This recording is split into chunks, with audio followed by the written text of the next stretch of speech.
And there we are. Big question today. Do you feel the pressures of maintaining balance between the business demands, your entrepreneurship, and personal well-being? So that's a question that has come up to be on top of mind for so many people. Firstly, let me welcome Carolina Bakker. Hello, how are you? Good morning. Thank you for having me again. Our Red Lovely to be here. Recovery Coach. It is so good to have you here. Now, between Carolina and I, or Carolina actually set it up, did a brilliant survey to see what the topics are that you would like to know more about. And that is exactly the top one for the time being, about balancing life and business. That seems to be you, a lot of people with you have a lot of issues, difficulty to balance that. Carolina, let us start off with telling us how are you balancing? Are you balancing your life and business well? Well, as you can see, my life is happening around me as we speak. so, so how do I do that? Well, the how, I have been a coach for 15 years. So for me, it's gradual. I worked into it. And now, after all this time, I have found a really good work-life balance. And part of that is that I'm of course, since I have my own business, I can determine that I work from home. Not everybody has that luxury, though. So it's in that particular case, in my case, I think it's a little bit easier than for people that work in corporates or that have to go to an office, and that are not in the position to have their cats walk around them in the office and have the kids, let's say, on the other end of the door, and be able to do the laundry or the dishes in between the work that you have while taking a 5-minute break. So the question for me would also be, how would you do that if you aren't in a luxury position like I am, right? I think that's really a big question, because like you, I can work from my home office, private premises here. I can have the times set the way I wish to. If I want to take a moment and walk outside and breathe the fresh air, I can do so. I can set all appointments in such a way that it really feels, for me personally, the balance between running the business and running my life and living my life is well set. And like you said, a lot of people are not feeling that specifically when they have to go out and work in offices or some other ways where they are tied into the restrictions of time frames. And I do also want to compare our discussion around time a little bit back into this feeling of, wow, I don't have time, which is something the clients that I work with, when they write a book, often let themselves hold back by. So I want to bring that in a little bit. But do give us some more insights into that pressure when people are working hard, long hours perhaps, or to times that they can't set themselves. From your experience working with clients in that field, how do you steer them or guide them to overcome this enormous, sometimes, pressure people feel that they have no life? Well, first, I always look at the person holistically, meaning at the person in their environment, because you as a person are not isolated. You're not a machine. And I read a statement somewhere on Facebook yesterday. You're not a machine, you're a garden. And it rang so true to me. It's like sometimes a garden needs water, sometimes a garden needs sunlight, sometimes it needs more soil, and we are a little bit the same. We don't need the same things every day. Sometimes your body has picked up a virus and it just needs a little bit more sleep or a little bit more vitamins. And sometimes your body needs to relax and just rest. And the same goes for your mind. Sometimes you can have a much better idea of how of relaxation, of having more time when you do a 5-minute meditation or even a 1-minute meditation. Sometimes it's breath work, sometimes it's reading a book, and sometimes it's walking outside. So for each and every one of us, it's not, if you would, for example, incorporate self-care into your daily life, and you would say, well, I'm going to very fixed in the morning between 7:30 and 8, I'm going to do this half hour of self-care. That doesn't work. It's better than not having self-care, right? But it doesn't work that way, because sometimes you need self-care in the afternoon, sometimes you need it in the morning. And so I encourage people to look at their environment, to look at how they are in their environment, and to fit little things in. So not a half an hour in the morning, but maybe 3 minutes in the afternoon. When you anyway, often most people are likely to eat at work, or are likely to have lunch at home, or maybe have lunch outside. There is you can move your self-care around those moments that you already have, and allowing that to become a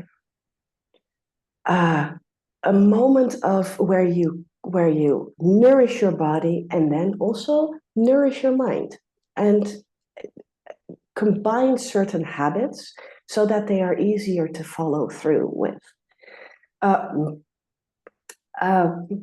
I'm trying to think of an example, but what I can think of is, for example, when you have a coffee in the morning, or a cup of tea, or a glass of water. You can combine that with just taking 3 breaths, just in and out, and consciously, while you wait for the coffee or the tea to prepare, just consciously take a moment to center yourself and to feel your body. And now that's like a 30-second thing, but it can mean the world to your nervous system. That you just touched on something really interesting, actually, Carolina, because I'm this kind of person who loves structure, and that includes self-care to some extent. And I like to know what I'm doing at what time of the day, and not that I do that all the time. You've just rightly said that it is much better to bring things into your day, into the moments, so that you can overcome any sort of feeling of pressure or stress. But I do like to know the tasks that I want to do today, and I do like to know roughly, the time frame. And so what I'm hearing you say is that is perhaps okay, as long as we do also integrate the moments where we do breathe a bit deeper, because it doesn't take a lot of time. Do you agree that a structure is a good thing to have? I think a structure is a good thing to have. And so there's 2 things that you touched upon, I think, and they both have to do with that balance that we talked about. So there's one thing that you say, the structure, and let's touch on that one first. So the structure is good, and when you start out, it's also next to impossible. Because when you start out, so this is also, you can see this in January. There's a lot of people that say, oh, this January, and you have all these things that you want to do for the new year. This January, I'm going to go to the gym, and I'm going to go to the gym 5 days a week, and I'm going to be there. And then, well, if you go to the gym more often, and for years, you notice that there's also always a peak in January, and about mid-February, that peak is gone, and the gym is back to normal in terms of how many people there are. And that's because people try to incorporate that full hour into their lives 5 times a week. And their lives haven't moved around it. So this is you in your environment. You may want to, but your environment hasn't adjusted. Your kids haven't gotten used to the fact that suddenly you are at the gym at 8 o'clock in the morning instead of making them a sandwich. And after 2 weeks, as supportive as they are wondering, well, they will pull you a bit, and so your environment starts pulling you and starts asking for their attention back. Basically, and so slowly life starts to pressure us into not making that change, and that's habits. And so it's amazing if you can put that half hour of self-care or that hour of self-care into the day in a structured moment. But what is way more important is that you make sure that you keep up with it. And it's way better to have a 5 minutes a day consistent practice that you put in today and that you are still doing in December, than having a 1 hour practice that you do for a month and then step out of because it doesn't fit into the rest of your life. Yes. So, that is true. Let me just share with you what a couple of comments we've got here. Small wins of self-care throughout the day is indeed a game changer, as one of the comments for navigating those pressures. And I think you've already shared on that, Ben. And then we've got another one here that says structure can be good, but what that person dislikes, Cooper Gates, what he dislikes in that is that when you are piling minute to minute, meeting onto meeting into it, that is when the pressure really starts. Now, I guess in some instances, for some people, that is something they might not be able to avoid. Or are we all always able to avoid pushing things so close together in your experience, Carolina? With practice, we are able to avoid that. Yes, I have not had a client that I worked with that was eventually not able to avoid it. But realistically, I mean, that's in the very beginning of putting these practices, it can feel like an extra task on top of what you already have. And but there is ways to actually incorporate this within the things that you do. So the 3 deep breaths, of course, you can exaggerate, right? And then everybody sees that you're breathing. But a very simple thing that I would like to give the listener, and that can be incorporated, is when you run meeting to meeting. There's always moments in meetings when people are talking about a subject and you're sort of thinking about other things, right? And that you have a moment that you don't have to pay attention because somebody else is basically drawing all the attention and is telling the story that needs to be told at that moment. And so sitting there, and at that moment, you just put your hands on your belly and you focus on expanding your belly when you breathe in and pulling it back in when you breathe out. Nobody sees that. You just have your hands under the table. You're sitting relaxed. And just that breathing practice puts you back into your body. Because what happens, the stress that we experience, it's in our heads. And of course, it's also it comes in from all directions, but where we keep it is in our heads. it comes in and we store it here. And then that becomes our, oh, I have to do this, I have to do that, I have to do that, I should have done, I should do. There's a lot of musts and a lot of what we are telling ourselves. And that all happens in the head, even if it is unconsciously. Because for a lot of people, these thoughts are automatic. And these thoughts are automatic, so automatic that we don't really even notice that we are thinking them. And the funny thing is, if you say, well, how do you combine those two things? Just that little exercise with the hands on the belly, that gets you out of the head into the body.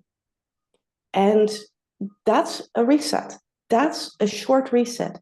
3 breaths while somebody else is talking. Yeah, So, I think, sorry, go on. Go on. So it's about tuning and finding those moments that fit your life that you can do this with, instead of trying to do what everybody else does and say, well, they say that I need to meditate for 5 minutes or that I need to take a break in between meetings. If you don't have a break in between meetings, then you have to work with what you got. And meaning that you have to work with the meetings instead of against them. Yeah, I totally see this as a proven method, what you've just shared about taking 3 breaths in the middle of a situation, or as you have a moment to yourself, or you make that moment for yourself. I think you can certainly do that even, within a structured approach to your day and to what you are doing.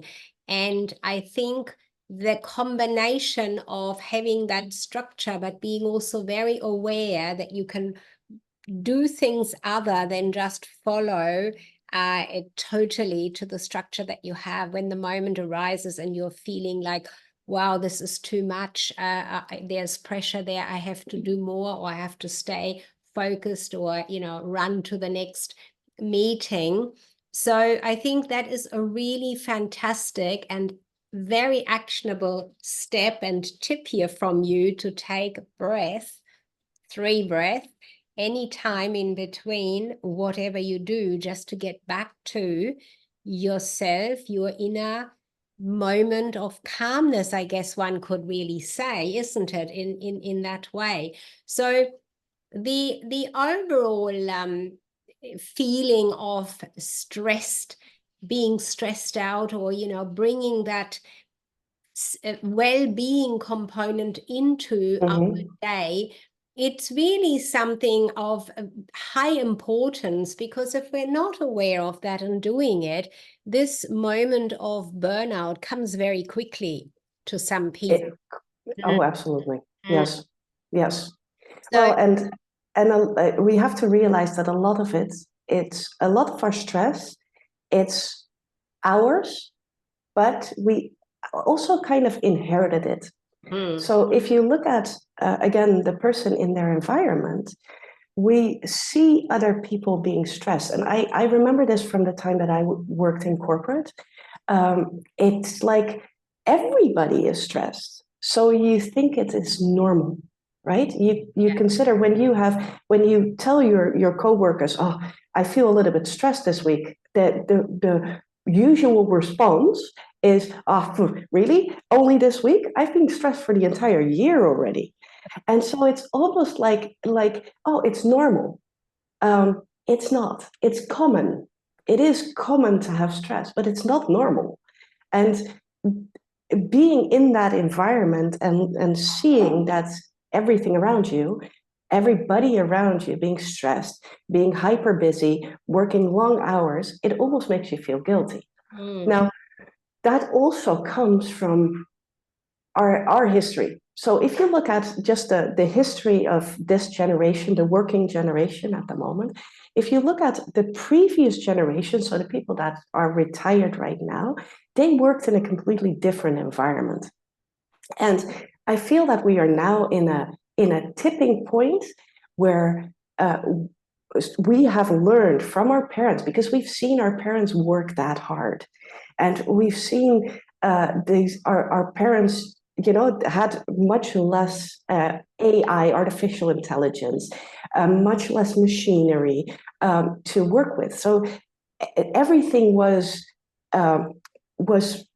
more a hand type of a manual type of work. You had to, you couldn't compute with a computer today like it's today, like you could 50 years ago.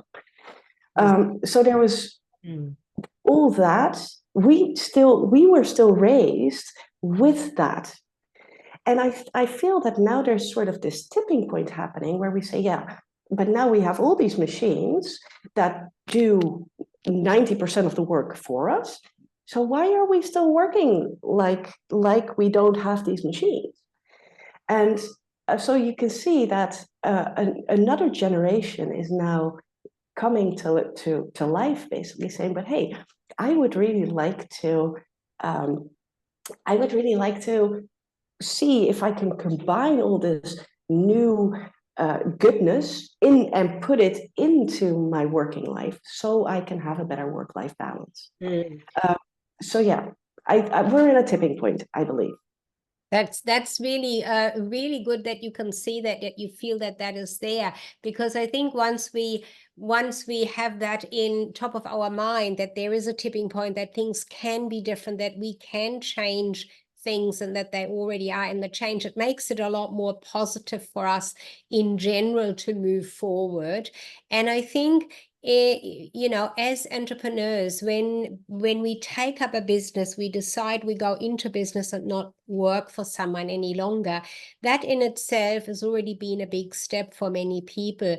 So they've already let go of certain restrictions of thinking and being from before. So that is really a good thing and a great starting point to look at if there is a stressful situation within the entrepreneurship, that they are doing too much social media, too many meetings, whatever it is, that it is really a matter of being aware of, even at the beginning, little things, little steps to bring that difference in, to regenerate ourselves throughout the day. And you talked about the 3 breaths. It's a really great one. I hadn't thought of that one. I physically get up and walk out of the room. Taking 3 breaths to me is brilliant, because I don't have to go anywhere, and yet I can go into a state of relaxation very quickly and very easily. And I'm going to take that on board also for people, for clients that I work with, to let go of that frustration when they are typing and writing their book and they think, I can't think of another thought now. Instead of getting frustrated and demotivated, to just sit back and take those breaths. That's excellent. So you've given us some fantastic tips.